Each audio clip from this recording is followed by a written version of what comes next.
Well, a very good morning, good evening, and good afternoon, ladies, gentlemen, boys and girls, whatever place it is you're tuned on to the Life Signatures Radio.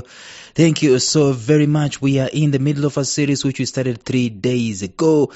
In that series, or in this series, we're talking about the power of living a strategic life. We're talking about the importance and the power of living a strategic life. And it's been a good introduction so far, and I think I have a hunch that we're going to go very, very deep into this, and we're going to have quite a number of episodes coming up, because guess what? We are always taking just between 10 to 15 minutes on each episode. Therefore, we can't cover everything in one episode, and I don't want to load a lot of information for you. Just want to feed you one at a time. This is a daily show focused on the subjects of purpose, productivity, and resilience. These are 3 things that are quite important, actually very important in life. If you miss one of them, your life is out of balance. This show is always going to teach, to inspire, and to motivate. And if you're looking for anything other than that, you will not find it here. So stay tuned even as we go deeper in the episode today.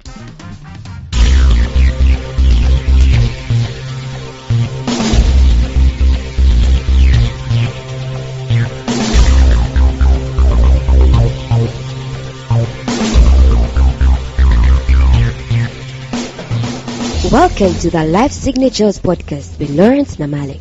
Lawrence is a life coach, author, and keynote speaker who loves to tackle different topics on purpose, productivity, and resilience. His mission in life is to awaken all your boundless possibilities available in you. Life Signatures podcast is dedicated to bring to reality every single person who knows that deep down in their gut there's got to be more to life than this. And now, here is your host, Lawrence Namale.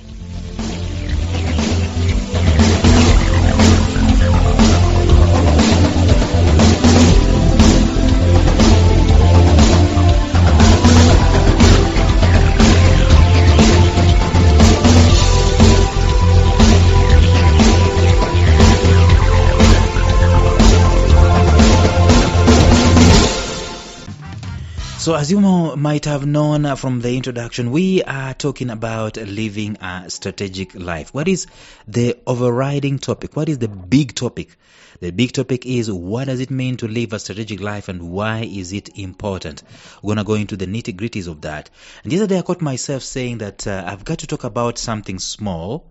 Even I was deep in the episode yesterday, I was reminded that I came across a book by a man called Mick Kopp, and the book is called...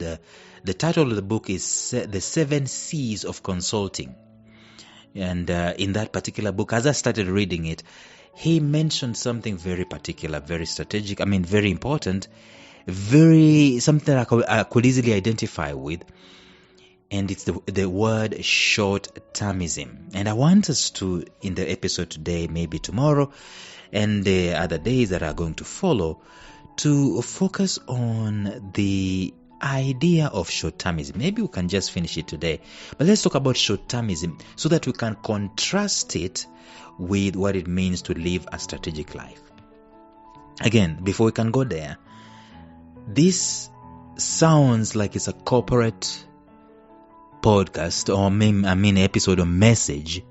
You might be easily distracted to feel like this is a serious message, that it only needs guys who are working in the corporate world, or guys working in the government, and people who are normally reading spreadsheets and doing strategic planning and going for retreats to figure out the index, finances and all these things. No, I made it clear yesterday that the idea of living a strategic life is not just an idea of things that should be done for people in corporations and serious organizations with managers and CEOs and CFOs and COOs. No, it boils down to my individual life, my professional life. Again, if we can make a definition, let me just give you the definition that we're working with, that living a strategic life means approaching my life, my personal and my professional existence with intentionality, with foresight, and with purpose. intentionality, foresight, and purpose. That's what strategic life means. It means setting clear long-term objectives, long-term goals, and making deliberate choices, making decisions. Tony Robbins told us that it's in the moment of decision making that our lives and our destinies are altered. Making those deliberate choices and aligning them with our goals, and actually reflecting, reviewing regularly on the progress that we are making to ensure that we're on the right path. That is a strategic life. That is something that I can live. You should live. I should live a strategic life. The antithesis, of course, is to be aimless, to be impulsive, to let life happen to you, or to stoop ourselves into the flow of the culture of the day. What is the culture of the day? Get born at 5 years of age, go to school. At 16 years of age, start looking for a job and get a girlfriend and boyfriend and get a small house and get married, start looking for a job and get a job and start climbing the corporate ladder until sometime you're going to arrive. What does arriving look like? It looks like you're having your own house, you're having your own car, and you're paying all your debts, and occasionally you're eating from KFC and Cafe Javas if you're in East Africa, stuff like that. Arriving. That is not strategic. Because strategic has an element of productivity. It has an element of impact. It has an element of solving problems. It has an element of transformation. It has an element of contributing into this world. In other words, being strategic means that this world is a better place because we existed. And it cannot happen if we are not intentional, if we don't have foresight, and if we don't have purpose. In other words, a strategic life is stooping ourselves into what means something that matters to us. It means something to us. Now, the antithesis of this is short-termism. Short-termism, if I can just make a definition for us, as the word suggests, as the name suggests, as the phrase suggests, it is a practice of prioritizing immediate, urgent. I don't know if you've ever drawn that quadrant of urgent and important. Short-termism is about prioritizing the immediate and short-term gains, listen, at the expense of long-term sustainability or success. And it is very easy for us to be short-termist. Is that a word? I'm trying to coin a word. It is very easy for us to have a life of short-termism because life is filled with very many urgent and immediate short-term things. Some of them could be gains. Some of them could be, emergencies and stuff like that. And there is nothing wrong with sorting out these fires and quenching these fires. There's nothing wrong with firefighting at the moment.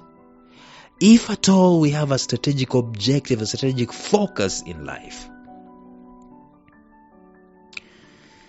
And the problem is, my friends, we are seldom equipped. The very place where we spent 16 years being indoctrinated in terms of education, we are seldom equipped to live strategic.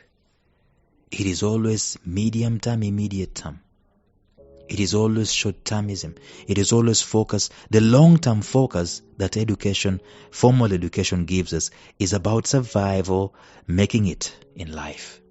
It has absolutely nothing to do with being productive, nothing to do with, very little to do with being inspirational, transformative, being impactful, being a person that contributes, a person that solves problems and changes this world because we existed.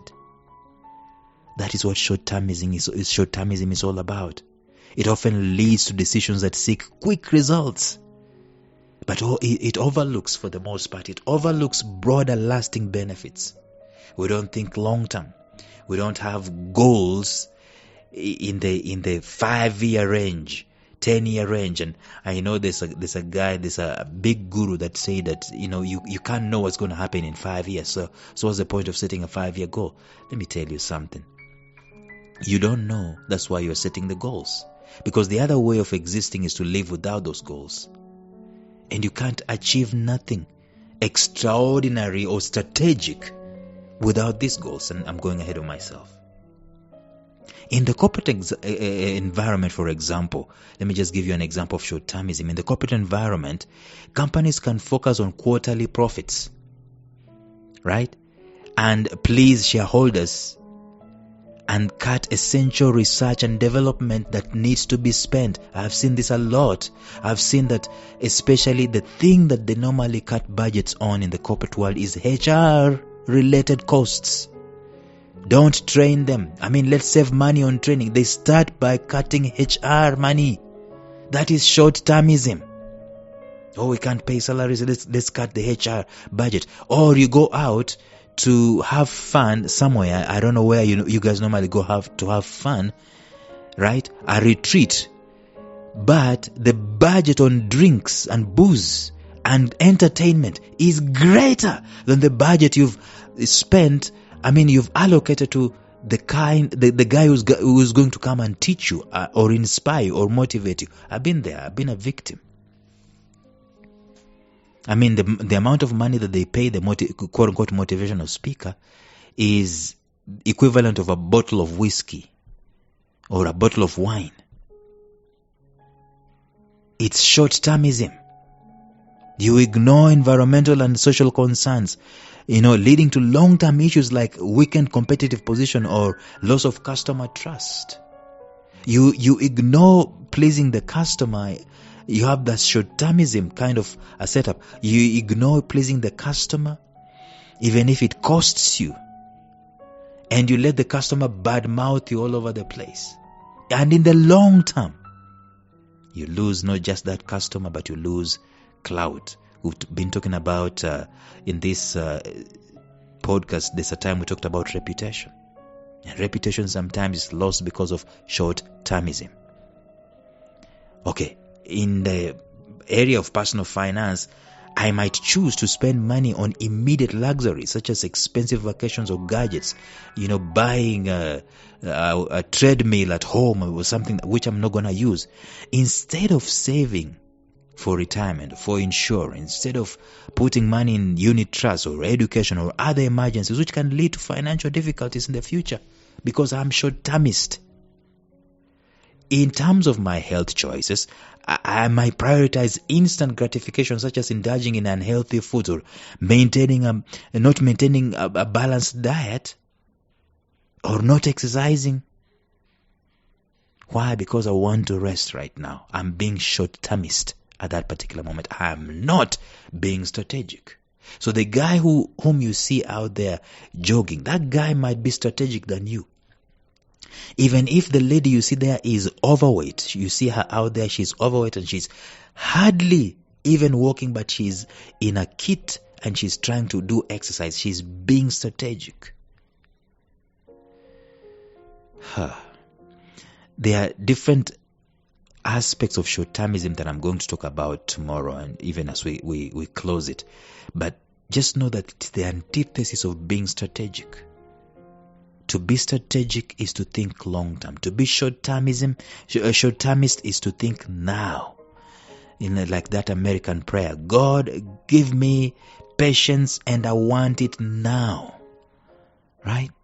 We are living in a microwave generation where the microwave itself, we're shouting at it, hurry up! Very short-termist. Not being strategic. So tomorrow we're going to close that particular aspect and then we're going to come back and continue talking about living a strategic life. But until then, bye-bye. Thank you for listening to Life Signatures Radio. If you enjoyed today's show, subscribe to Life Signatures Radio on iTunes, Stitcher, or visit our website at lifesignatures.libsyn.com. Life Signatures Radio, fresh, clean, and inspiring.